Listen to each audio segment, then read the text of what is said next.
Mister Sharma, good afternoon. धन्यवाद, आपने हमें समय दिया।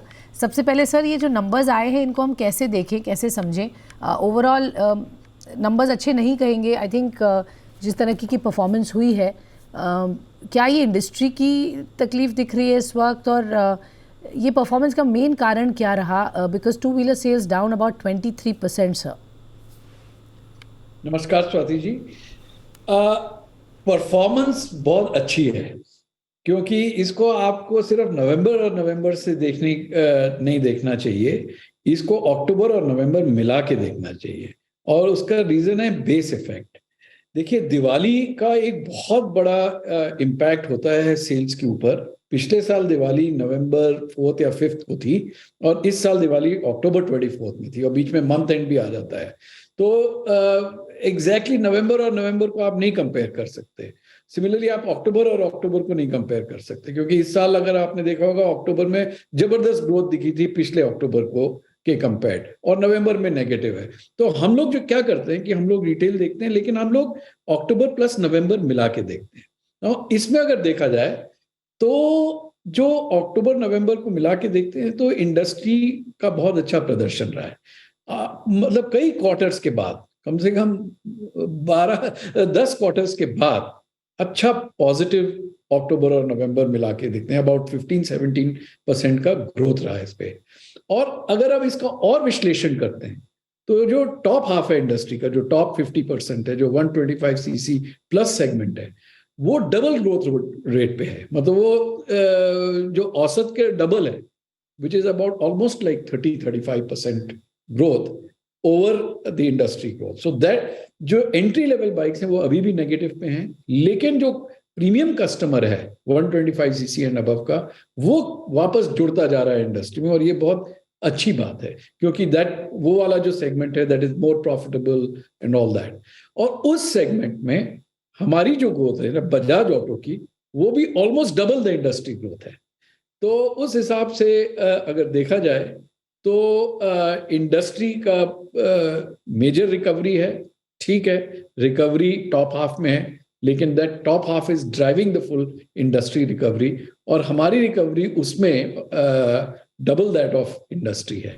ओके, तो श्योर। इस हिसाब से, इस दृष्टिकोण से performance is very satisfactory. Okay, performance जैसा आप बता रहे हैं कि अगर हम लाइक टू लाइक कंपेयर करें, 2 महीने का साथ में देखेंगे, तब ज़्यादा रियलिस्टिक एक कंपैरिजन होगा, जैसा आप बता रहे हैं। और उस हिसाब से सेटिस्फैक्ट्री परफॉर्मेंस आप कह रहे हैं। लेकिन सर, एक्सपोर्ट्स यहाँ पर अच्छी खासी गिरावट देखी गई है, both in the two wheeler and commercial vehicles front. यहाँ पर क्या आउटलुक देखते हैं? क्योंकि ऑफ कोर्स थोड़ी सी तकलीफ है बाकी नेशंस में, बाकी कंट्रीज़ में, global geopolitical tensions. Is that the reason, या आपको लगता है कि वो स्लोली रिकवरी वहाँ दिखेगी? देखिए, जो आपने सही फरमाया कि एक्सपोर्ट्स में जो ओवरसीज मार्केट्स का जो हाल है, वो अभी मुश्किल फेस दौर से गुजर रहा है, क्योंकि जब से डॉलर स्ट्रांग हुआ है फेड की मूव्स की वजह से, तब से दो चीजें हुई हैं। एक तो इमर्जिंग मार्केट, जहाँ और जितने मार्केट्स हैं हमारे एक्सपोर्ट्स के, वो लार्जली इमर्जिंग मार्केट्स हैं। 80-90% सेल हमारा इमर्जिंग मार्केट इकोनॉमीज में जाता है। तो वहां पे दो चीजें हुई हैं। एक तो आपकी डॉलर अवेलेबिलिटी बिल्कुल कम हो गई है इंटरनेशनल ट्रेड के लिए। दूसरे, मेजर डिवैल्यूएशंस हुए हैं, जिससे रिटेल प्राइस बढ़ा है। ये दौर मार्च अप्रैल से शुरू हो गया था, और तब से इसमें काफी स्लाइड आया था। बल्कि मैं कहता हूं कि मार्च टू जुलाई रिटेल्स काफी निरंतर गिर रही थी, लेकिन अगस्त सितंबर अक्टूबर हमने देखा है रिटेल्स अब स्टेबलाइज कर गई हैं। तो और हमारे शिपमेंट्स जो हैं, वो भी अभी रिटेल्स के नीचे चल रहे हैं। तो हमारे इस पिछले महीने की भी रिटेल्स हमारे पिछले महीने के शिपमेंट से आगे है। तो थोड़ा सा बॉटमिंग आउट दिख रहा है, लेकिन ये मैक्रो इकोनॉमिक फैक्टर्स को सेटल डाउन करना चाहिए, डॉलर अवेलेबिलिटी इंप्रूव होना चाहिए। आशा है कि मतलब अगले 3 से 6 महीने में इस तरह की स्टेबिलिटी आएगी, क्योंकि अब जो फेड के अनाउंसमेंट्स हो रहे हैं यूनाइटेड स्टेट्स में, वो एक अलग मतलब जो पॉइंट ऑफ इन्फ्लेक्शन था, जो एक मेजर चेंज था, वो अब हो चुका है। अब एक डायरेक्शन सेट हो गया है, जो मार्केट अब समझ रहा है और उसको डाइजेस्ट कर रहा है। और उस बेसिस पे करेंसीज में थोड़ा बहुत स्टेबिलिटी आने की उम्मीद है अगले 3 से 6 महीने में। और अगर देखा जाए तो जो बेसिक ड्राइवर्स हैं टू व्हीलर रिक्वायरमेंट के, अफ्रीका में, मिडिल ईस्ट में, लैटिन अमेरिका में, वो अभी भी बहुत स्ट्रांग है। यंग डेमोग्राफिक है, एग्जिस्टिंग पेनिट्रेशन मोटरसाइकिल्स का बहुत कम है, तो एग्जिस्टिंग तो ये जो ग्रोथ ड्राइवर्स हैं वो इंटैक्ट हैं। बस ये जो फॉरेन करेंसी मूवमेंट थोड़ा स्टेबलाइज करेंगे होपफुली नेक्स्ट 3 to 6 months में, तो we should start to see growth come back. Currency stabilization पर यहाँ पर निर्भर करता है। 3 से 6 महीने में आप उम्मीद करें चीज़ें यहाँ से बेहतर हो जाएंगी। Sir, domestic commercial vehicle sales, ये बहुत बढ़िया प्रदर्शन इन्होंने दिखाया है। इसमें क्या हम कह सकते हैं हम प्री कोविड लेवल्स पर पहुँच गए हैं, और मोर इम्पॉर्टेंटली ये मोमेंटम आपको अब दिख रहा है कि कंटिन्यू होगा, बेहतर होगा from what it is seen so far, क्योंकि इसने काफ़ी बीटिंग ली थी पहले। जी बिल्कुल, इसमें बहुत बीटिंग हुई थी। इसमें रिकवरी आ गई बिकॉज ट्रैफिक रोड्स पे बढ़ गया है। मैं ये नहीं कहूंगा कि अब ये पूरी तरह से प्री कोविड लेवल पे पहुंच गया, लेकिन we are at about 65-70% of that level. लेकिन इसमें एक और चीज ये हुई है, ड्राइवर ये है कि मार्केट का कैरेक्टर बदल गया 3 साल में। पहले ये डीजल मार्केट होता था, अब ये सीएनजी मार्केट बन गया है, और सीएनजी में बजाज का काफी डोमिनेंस है, और इसीलिए हम लोगों का ओवरऑल 3 व्हीलर में मार्केट शेयर अब अपनी पीक पे है, 75% तक पहुंच गया है, क्योंकि सीएनजी अब 2/3 हो गया है पूरे मार्केट का। और that is on the back of जो गवर्नमेंट ने इनिशिएटिव लिया है सीएनजी नेटवर्क का पूरे देश में, वो बहुत जबरदस्त इनिशिएटिव रहा है, और उसके बेसिस पे काफी कन्वर्जन हुआ है डीजल से सीएनजी में। दूसरी चीज ये हुई है कि ये रिकवरी देख के रिटेल फाइनेंस कंपनीज ने भी अपना नजरिया बदला है।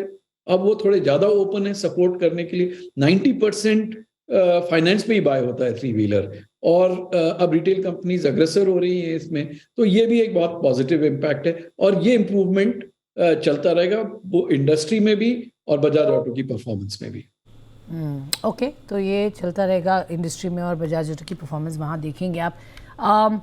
क्लियरली ये एक अच्छा साइन है in the commercial vehicle space कि वहाँ पर चीज़ें स्टेबलाइज हो रही है। सर, मार्जिन्स पर आना चाहूँगी, आप कैसे देख रहे हैं margins going forward? I know आपने शुरू में कहा जैसे प्रीमियम बाइक्स की तरफ रुझान है तो उससे आपकी प्रॉफिटेबिलिटी बेहतर होती है, लेकिन क्या स्ट्रैटेजी होगी to improve margins going forward? कैसे प्रोडक्ट मिक्स आप करेंगे, किस तरीके का एफर्ट होगा from the company side to maintain margins और मे बी बेटर देम? क्या नंबर्स हैं sir that we can look out for margins के पॉइंट ऑफ व्यू से? देखिए, प्रिसाइज नंबर शेयर करना तो मेरे लिए मुश्किल है, पर डायरेक्शनली मैं ये कह सकता हूँ कि पॉजिटिव पॉइंट्स ज़्यादा हैं, क्योंकि अभी जो कॉस्ट इंक्रीजेस हम लोग देख रहे थे वो कॉस्ट इंक्रीजेस तो अब नहीं दिख रहे हैं। और दूसरी चीज़ है कि जो जैसे कि मैंने आपको बताया, हमारा पिछले कई क्वार्टर्स से premium and which is 125cc plus and पे जबरदस्त फोकस रहा है। हम लोगों ने वहां पर काफी नए प्रोडक्ट्स इंट्रोड्यूस किए हैं पिछले 3-4 महीनों में, जिनका अच्छा ट्रैक्शन आ रहा है। ये हाई मार्जिन प्रोडक्ट्स हैं, 150cc के, 160cc के, तो डेफिनेटली इसका अच्छा मार्जिन इम्पैक्ट होता है। जो हमारे एंट्री लेवल 100cc प्रोडक्ट है उसमें डिक्लाइन हो रहा है, तो डोमेस्टिक में मिक्स अच्छा हो रहा है। दूसरी चीज 3 व्हीलर का जो राइज है उसमें हमारे मार्जिन अच्छे होते हैं, वो उसका भी एक पॉजिटिव इम्पैक्ट है। लेकिन जो बजाज ऑटो का कॉर्पोरेट मार्जिन होता है वो डोमेस्टिक और एक्सपोर्ट्स मिला के होता है। एक्सपोर्ट्स का जो कंट्रीब्यूशन है वो अगले 1-2 क्वार्टर्स में कम ही रहेगा। जैसे पहले तो 55% तक पहुंच गया था, अब हम लोग देख रहे हैं कि 40-45% पे होगा, और एक्सपोर्ट्स के मार्जिन डोमेस्टिक के मार्जिन से ज्यादा अच्छे रहते हैं। तो ब्लेंडेड मार्जिन जो आपका फाइनली आएगा वो उसमें ये एक थोड़ा सा नेगेटिव दबाव रहेगा, but overall directionally margins are looking good. Sir, overall तो हमने इंडस्ट्री और नंबर्स तो समझे, अब मैं ज़्यादा इंटरेस्टिंग और इम्पॉर्टेंट बात करना चाहूँगी प्रोडक्ट्स के पॉइंट ऑफ व्यू से। आपने हाल ही में Pulsar P150 built on next gen platform जो हुई थी उसका लॉन्च किया। किस तरीके का रिस्पांस मिल रहा है सर? क्या है new product launches and specially electric vehicles को लेकर कितने अपबीट हैं? किस तरीके के प्रोडक्ट्स हम एक्सपेक्ट करेंगे? चेतक ऑफ कोर्स आपने किया है पायलट एंड टेस्टिंग फेज में, but you know when will we see it full fledged being rolled out, किस तरीके का प्रोडक्ट को लेकर आगे कंपनी का प्लान है 2023 एज वी स्टार्ट? देखिए, हमारी पहली प्रायोरिटी थी, जैसे कि मैंने आपको बताया कि जो टॉप हाफ है 125 सीसी प्लस सेगमेंट में, उसमें हमने हमारा जो फ्लैगशिप ब्रांड है पल्सर, उसका प्लेटफॉर्म बिल्कुल कंप्लीटली नया प्लेटफॉर्म पेश किया है। और 125 सीसी में भी हम लोगों ने इंट्रोडक्शंस दिए हैं। तो अब जो ये सेगमेंट है 125 से लेके 500 सीसी तक का, इसमें हमारे पास तकरीबन 12 प्रोडक्ट ऑफर्स हैं।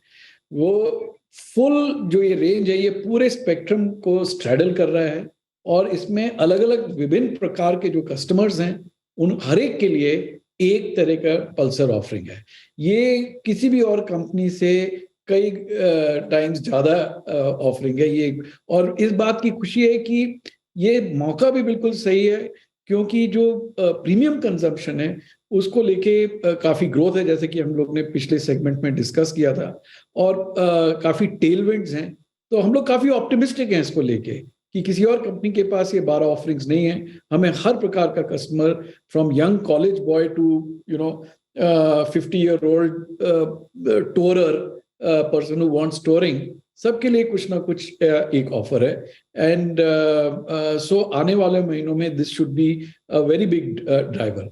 इसके अलावा हम लोग जरूर ये कोशिश करेंगे कि जो बॉटम हाफ है, जो 100-110 सीसी सेगमेंट है, उसमें एक दो प्रोडक्ट्स हम इस तरह की डालने की कोशिश करेंगे जो उसके अपर एंड पे आएंगे, जो एग्जीक्यूटिव एंड पे आएंगे, not at entry level of 100 CC. और उसमें हम कोशिश करेंगे कुछ फीचर्स या इन सब को दे के उस कस्टमर को थोड़ा सा अपग्रेड करने के लिए ये लॉन्च हम लोग जनवरी से शुरू करेंगे। और ये और भी एक दो प्रोडक्ट्स इंट्रोड्यूस होंगे, तो आप देखेंगे कि कुल मिलाकर FY23 में काफ़ी एक्शन, FY23-24 में काफ़ी एक्शन रहेगा। ओके, काफ़ी एक्शन रहेगा प्रोडक्ट्स को लेकर। आपने कहा जाने से पहले सर कोई प्राइस हाइक है इन दी ऑफरिंग? जनवरी में कोई प्राइस हाइक एक्सपेक्ट कर सकते हैं? देखिए, अभी तो कुछ इस तरह का नहीं दिख रहा है, लेकिन हम लोग एक रिव्यू लेंगे। कॉस्ट, जो मैंने बताया कि कॉस्ट प्रेशर्स अभी दिख नहीं रहे हैं, बट ठीक जहां पे कभी क्या होता है कि दो रीजन से आप जो प्राइस इंक्रीज करते हैं, वो दो रीजन होते हैं उसमें। एक तो आप कॉस्ट देखते हैं, और दूसरा आप देखते हैं कि कंपेटिटिव पोजीशन कैसी चल रही है, एंड तीसरा थोड़ा डिमांड का भी देखते हैं। तो अगर वो ऐसी कोई मेजर रीजन नहीं है अभी प्राइस इंक्रीज करने का, लेकिन कहीं कुछ अपॉर्चुनिटी आई to improve the margins, that we are always alert to. Always alert for that, but अभी कोई ऐसी रीज़न नहीं दिख रही है कि प्राइस हाइक होंगे। बहुत बहुत शुक्रिया सर, हमें समय देने के लिए, हमसे जुड़ने के लिए, बताने के लिए कैसे थे नंबर्स और आगे किस तरीके का है आउटलुक।